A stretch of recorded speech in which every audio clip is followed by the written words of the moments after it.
Canada's Olympics are done. We blame Jamal Murray. He deserves it. Rudy Gobert benched, and France benefits. Plus, does the Lauri Markkanen extension now unclog a logjam of the offseason? It's all right now on the Locked On NBA podcast.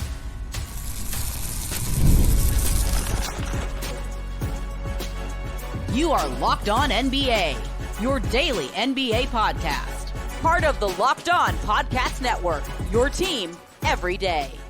Hey there, welcome back to the Locked On NBA podcast. We're here on a Wednesday.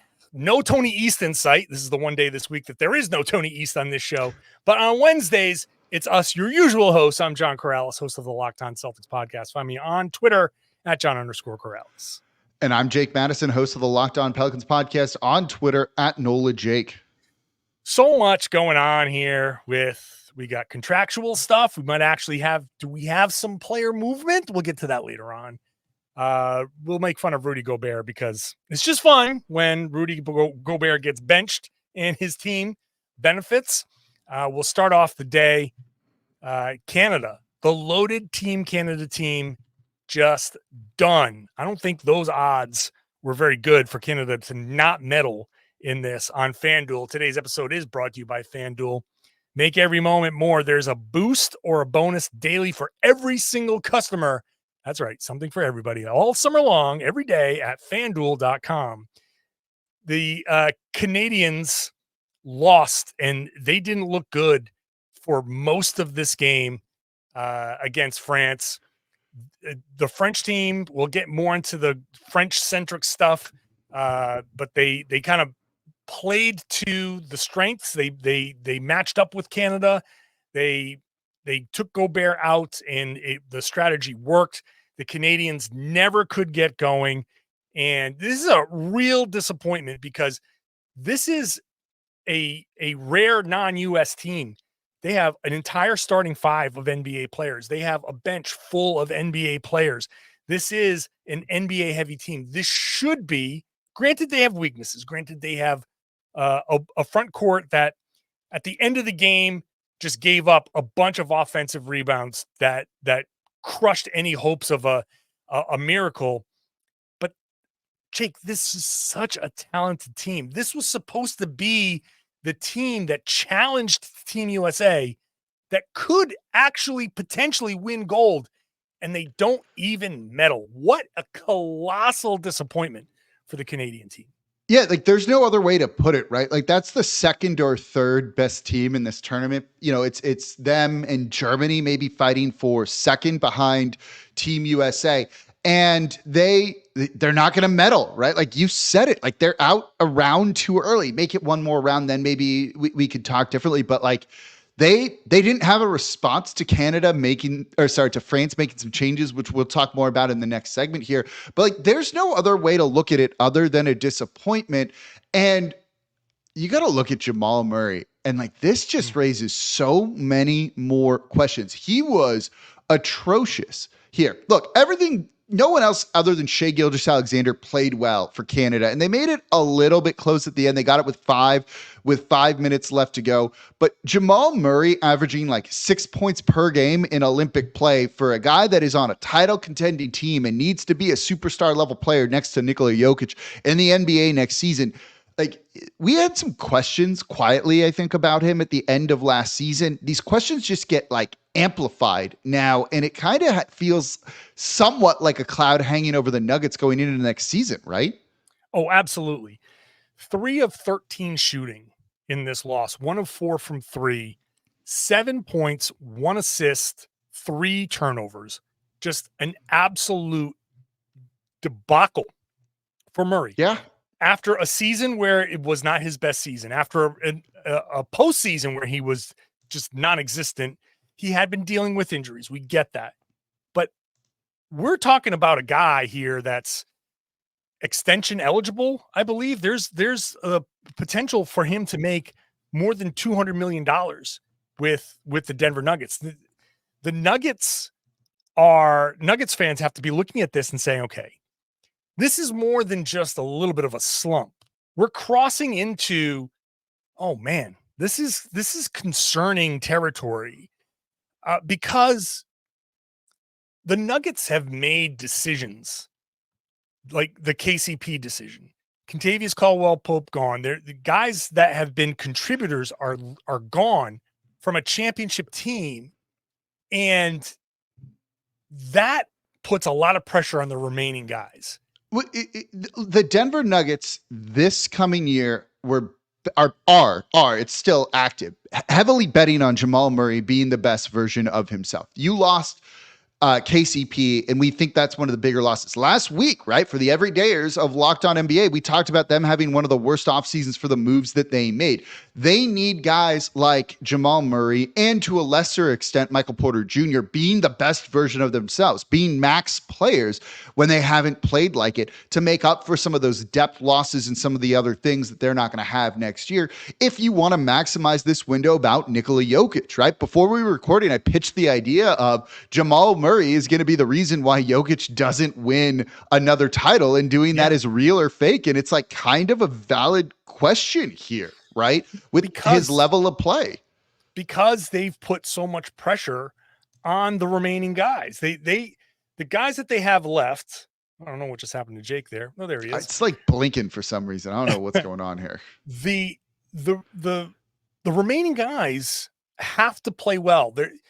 They're putting pressure on the Christian Brown. They're putting pressure on the two stars that they have. They're putting pressure on Aaron Gordon. They're putting pressure on Michael Porter. They're putting pressure on all of these guys. And if this doesn't pan out, if Murray can't become what he used to be, and look, the fact with Murray is he's not the most consistent star around. When he plays well, and he is, to his credit, tended to play well in the playoffs, where, over the course of the regular season, it's like, oh, okay, yeah, no, he's pretty good. He's a pretty good player, but he's not, you debate, he's not an all NBA player. Is he an all-star player? No, he's not an all-star player. And then in the postseason, it's like, how has this guy never been an all NBA player? How has this guy never been an all-star? Look how amazing he is. If he can't raise his game now in the playoffs, we're entering a very, very difficult season there for every Western Conference team. It's so stacked. If the Nuggets can't perform up to their standards in the regular season, they're going to face an uphill battle in the playoffs. If Murray can't step up in the playoffs, if he continues to have these problems, then the Nuggets are in a real jam. And if Jokic is looking around and saying, well, Denver got cheap. They won their championship, and then they said, okay, we're going to get cheap. You can't help but wonder if people in the Jokic camp are going to start whispering and being like, do you really want to be in Denver anymore? Because it's going to raise those questions. It's going to raise those questions, right? Like, they're betting big on Jamal Murray. And right now, is that a bet you actually want to take? Is that a bet that you feel comfortable with the way he played inconsistently at times last season? This is when guys really rise to the occasion. Look at Anthony Edwards last year, right? Propelling that kind of FIBA World Cup to NBA stardom this past year and carrying it forward. It seems like this should have been a launching pad for him to kind of be like, not Jamal Murray 2.0, but like the next evolution of him as kind of a leading man here. And he failed the test. And this makes me feel more concerned about the Denver Nuggets than I already was going into next year. Yeah, there are real questions. There are real questions about the Nuggets. And I don't want to go too crazy about an Olympic performance, because Olympic performances are so weird. So like Evan Fournier is going, Gershon Yabusele is going crazy. So you don't always say, well, the Olympics are completely indicative of future performance, but this is more than that for Jamal Murray. It's a long stretch. This has been a long stretch of him not living up to his expectations. Yeah, that's a good way to put it. Questions about the Denver Nuggets are serious. They still have Jokic, and he can make up for a lot. And some of these guys that they have remaining could step up, and it may not be an issue.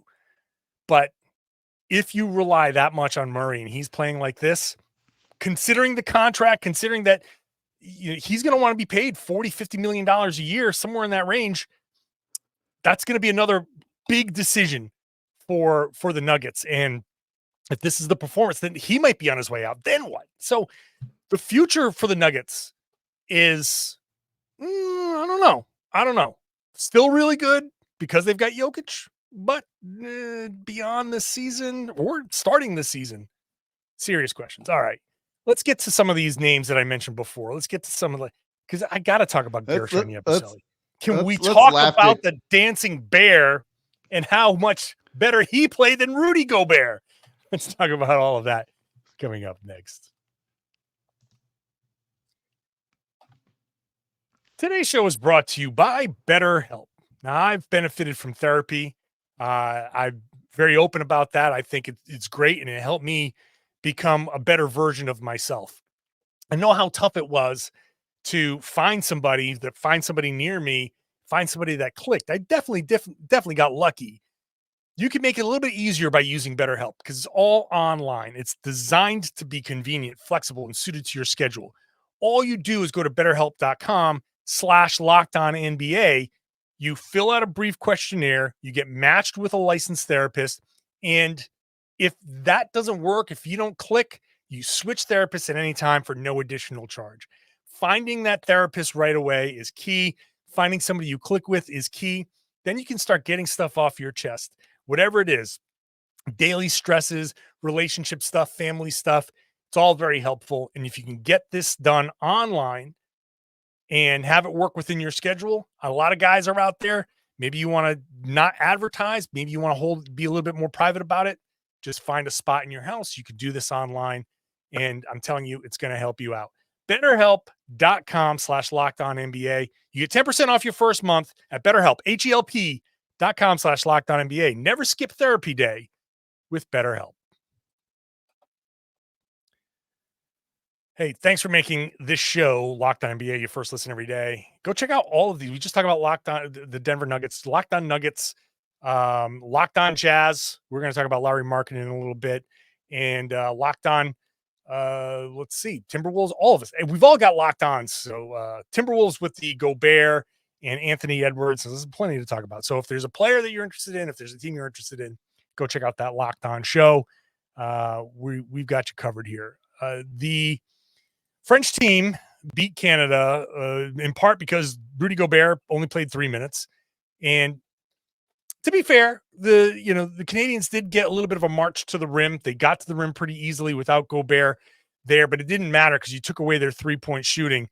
They only hit 5 3-pointers. And somebody like Dylan Brooks, who had been hitting a bunch of threes, was 0 for 3, and that really hurt them on top of that. But France got monster performance from Gershon Yabusele, who got 22 points. You got Evan Fournier, 15 points. You get some really good performances from NBA players that are on the fringes or out of the league completely. This is nuts. And you can fold in here the Australian performance against Serbia, where Patty Mills is maybe different animal, right? Like that dude just loves it. FIBA Patty, FIBA Evan Fournier, these guys, it's wild to me, Jake, that these, like, Patty Mills doesn't have an NBA contract. He's basically done. I don't even remember what team he was on last year. Was it Dallas? Where did he end up? No playing time, but like he's done. He's done in the NBA, and here he comes, just carrying Australia, forcing overtime against Serbia. Incredible performances from these guys, but mostly for me, for France, it's having the guts to go without Gobert, putting Wemby in there. Wemby didn't even have the best game in the world. And just going with the more athletic lineup to match up with the Canadians. Yeah, look, it was, there's two ways to look at this, right? There's the idea of they put Rudy Gobert on the bench and won, and like, that says something there. But this was also definitely a matchup dependent thing. Canada likes to play small. They start Dylan Brooks at the 4. He had a terrible game too for Canada. I think he was 1 of 9 from the field in that one.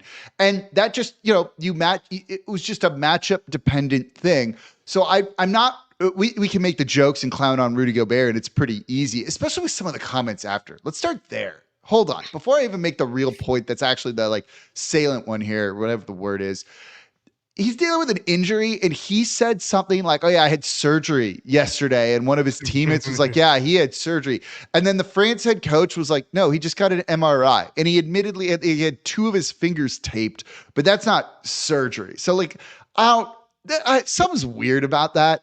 It's just like excuses kind of thing here. Like, don't say you had surgery if you didn't have surgery. Like, what are we doing here, right? Like, you were injured. It's not going to make you as effective. If it's 2 fingers when this is the leading rebounder in group play in the Olympics here, like, you're probably still fine. And it's almost like he's just trying to save face because he played under 4 minutes in this game, none in the second half.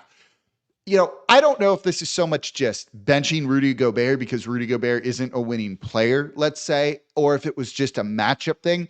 It's going to be interesting to see what France does in the next round, if they go with this adjustment or if they're just kind of playing it like matchup by matchup. Yeah, I mean, Gobert, we've seen his struggles in the playoffs. We've seen him play well in the playoffs. So it's not one or the other, but he certainly has had his issues. And the concept of benching Gobert or minimizing him in a big situation is not a new one. You've seen this before. It is pretty funny when it works. It's not just oh, you bench Gobert and you win, which is how I like to frame it. And it could be like I'm going to be curious to see if they keep him on the bench in the next game or if they adjust, right? Like, I don't know. Like, there's a chance. Well, they're playing Germany next, and Germany's got a pretty decent front line, and they like to get to the rim. And I'm sure that France is going to want to protect the rim a little bit, but also you can pull Gobert away a little bit with that front line, and you can go smaller and I think force them to sit him, and you just got to hope that Yabusele doesn't have the game that he had. And who was this other guy? Cordonier, who had 20 points. Like, I really don't know him. So he normally comes off the bench for him, right? Like they made, so like when you look at kind of the adjustments, is this a Rudy Gobert thing or is this a coaching thing is like the real question. The jokes are, let's make fun of Rudy Gobert because it's really easy. And he just lends himself to it. Like, let's be honest. The jokes are funny. Like, yes. He's like the least liked player in the NBA. Yeah. Even the other players opens himself up to this stuff. The fact that he's, let's keep it in the same game, right? Like other NBA players like him less than they like Dylan Brooks, which I think like says something, right? Like, and everyone kind of hates Dylan Brooks too. So it lends itself to the jokes. So the jokes are fine, and I enjoy that, and it's fun to joke about Rudy Gobert. Don't get me wrong, but this also just might have been coaching, right? Like they normally start Fournier, but they put him on the bench because they wanted it to be more defensive, is what their head coach said, and it seemed like that really worked because Canada looked just out of sorts. Yeah. So is that a coaching and decision-making thing, or is it a lack of winning player thing? Maybe a little column A, little column B in here too. There's some of that as well. Yeah, sure. So, I mean, we see it with like Jason Tatum didn't play in a game against, in the opening game for Team USA. He's played since, and other guys have sat. It's everybody's going to have their matchups. And to credit Steve Kerr, he's like, look, we're trying to win 6 games here. The group play is its own weird thing. And then now you're in a knockout tournament. Now you're like in March Madness, and it's a little bit different. There's no go with what you have, see if it works, make your adjustments, come back in game 2. And then you would like say, oh, we'll minimize Gobert because it didn't work. You got to make that call right away. So you're No, that's it. I mean, so if anything, tying it to like the first bit here, right? Like the fact that like this is so weird when you look at some of this with like who plays well, who doesn't, maybe is like a good thing for Jamal Murray and like minimizes some of the concerns. But for him, I view it kind of differently. Yeah, no, it's still a lot of the same stuff. The reason why Gobert sat is the same reason why he struggled against Dallas in the conference finals there. And when you're forcing him to come out into the perimeter and guard smaller guys, that's when he gets into some trouble. And even if he can do it effectively for stretches, he gets into trouble. So that's still just like Murray. The book on him is still the book on him. It's just the Olympic rules, the changes in the differences in the court, the differences in the officiating do make for some weird things, like players coming out of nowhere and having these great games. But it's still there is still some level of Gobert did get benched because he was not going to be able to keep up with the smaller, quicker Canadian team. And that's very difficult for a guy who's billed as one of the best defensive players in the game. So it's the jokes are the jokes, but the reality is also the reality. So anyway, France advances. We get our jokes off. Germany beats Greece. Giannis had an amazing game, but that didn't matter because we had 22 points and whatever, 9 of 14 shooting. Not enough. The rest of the Greek team was not good enough. So Germany is really good, probably the biggest challenger to the United States. So Germany and France, and it's the United States who cruised past the Brazilian team super easily. Shout out to Kevin Durant, who became the all-time Olympic basketball scorer, passing Lisa Leslie. That's a nice moment for him. So good for him. And then it's the U.S. and Serbia, and U.S. the winner of U.S. Serbia takes on the winner of Germany and France for the gold medal on Saturday. So those games are on Thursday. Gold medal games are on Saturday, and then basketball is done. We are not done. We have our game of real or fake based on the report that Lauri Markkanen is going to sign a long-term contract extension with the Utah Jazz. We'll talk about that when we come back. Today's show is brought to you by FanDuel. We've got a little bit of a slowdown in the sports world, but FanDuel is going to keep it all going for us all summer long, hooking up every single customer, new ones, existing ones. You all get a boost or a bonus every single day. So there's something for everybody every day, all summer long. Head on over to FanDuel.com. Start making the most of your summer. We just talked about the Olympic basketball tournament. Germany is favored over France by 4.5. The U.S. is favored over Serbia by 16.5. So Jokic and Bogdanovic is not going to be enough, according to FanDuel, to beat Team USA, the stacked Team USA team. But that Germany-France game will be interesting, and the winner of those two games goes on for the gold medal, and the U.S. is heavily favored for that gold medal. Go check it all out at FanDuel, but it's not just the Olympics. They've got every sport all over the place. Baseball, they are the official sports betting partner of Major League Baseball. So go make sure you're using their tools to set your limits, set your budget, and gamble responsibly at FanDuel.com.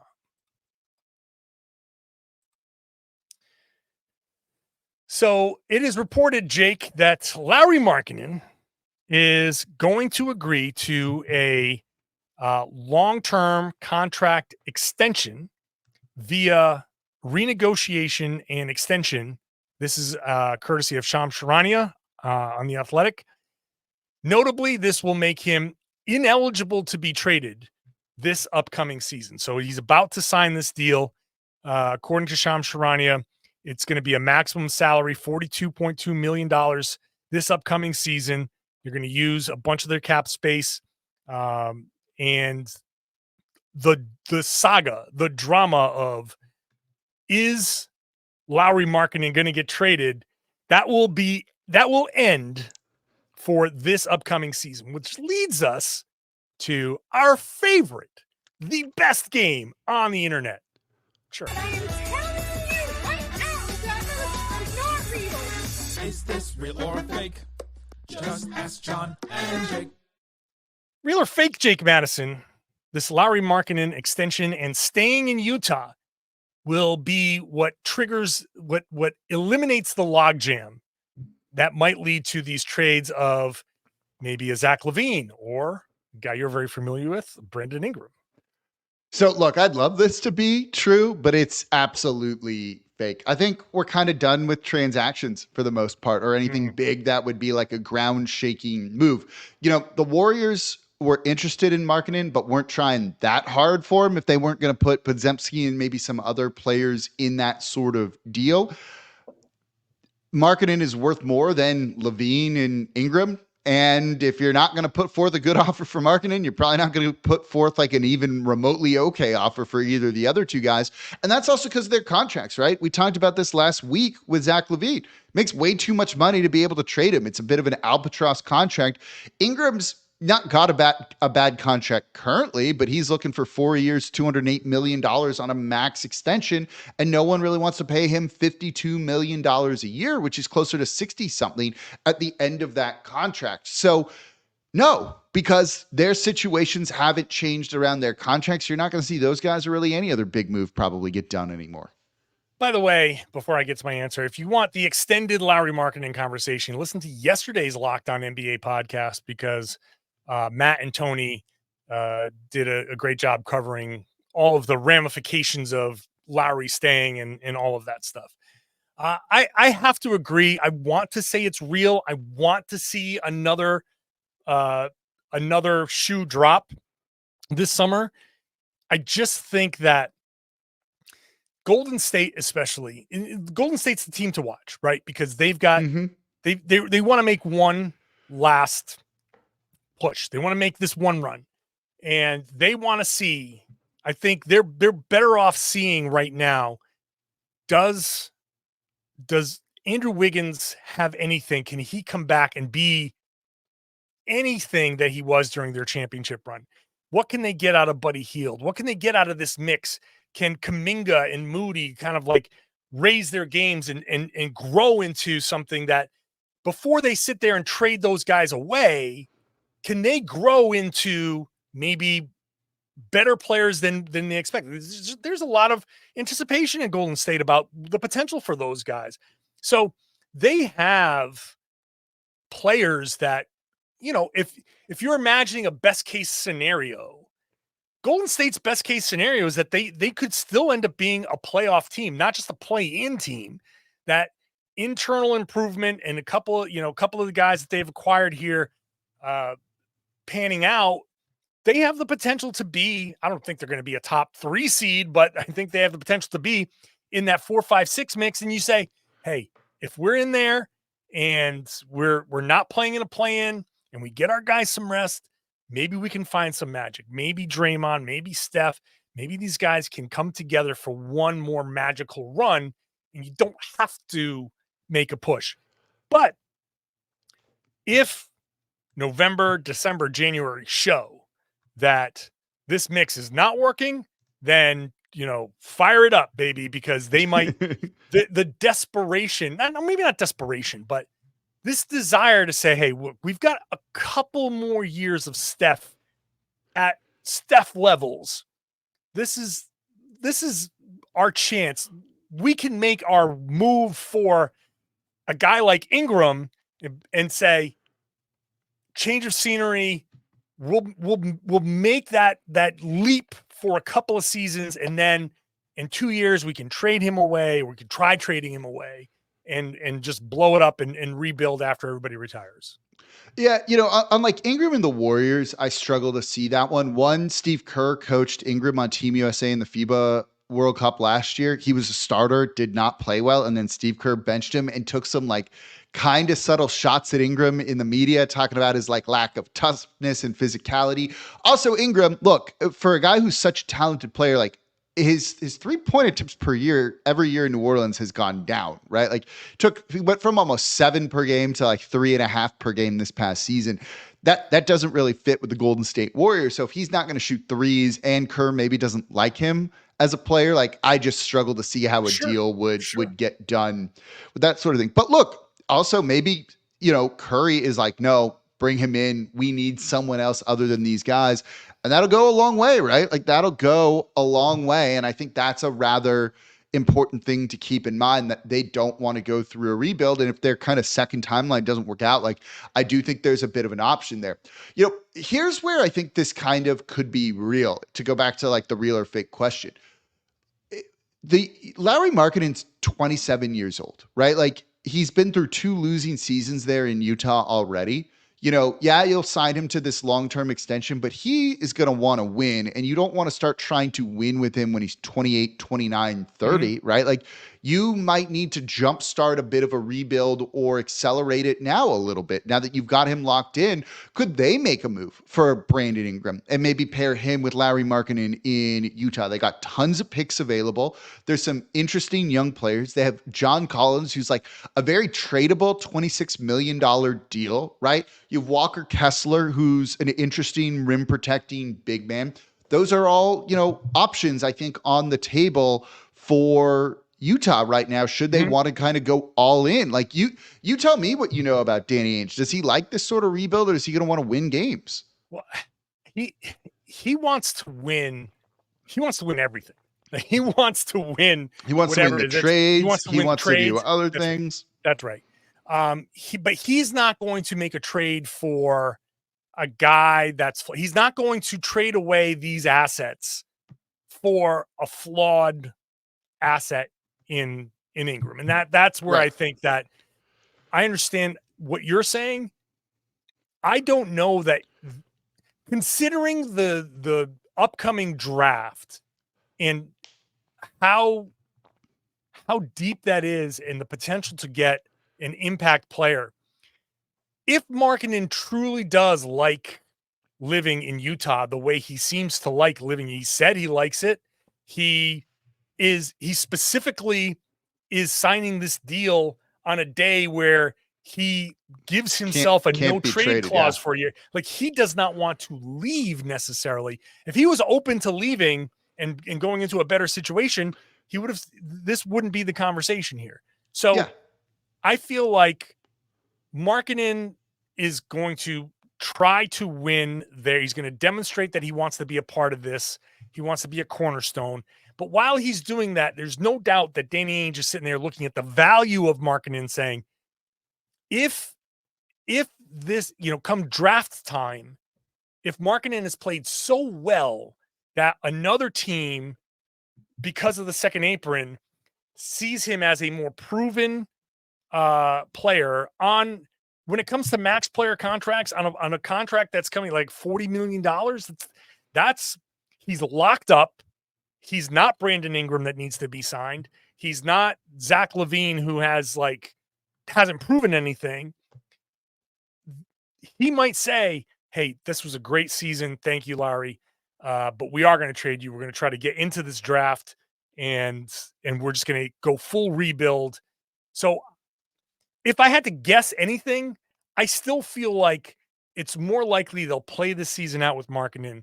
They'll trade him after the season is over, or look to see what his value is after the season is over and see if the pick that they can get to in the draft is worth giving him up.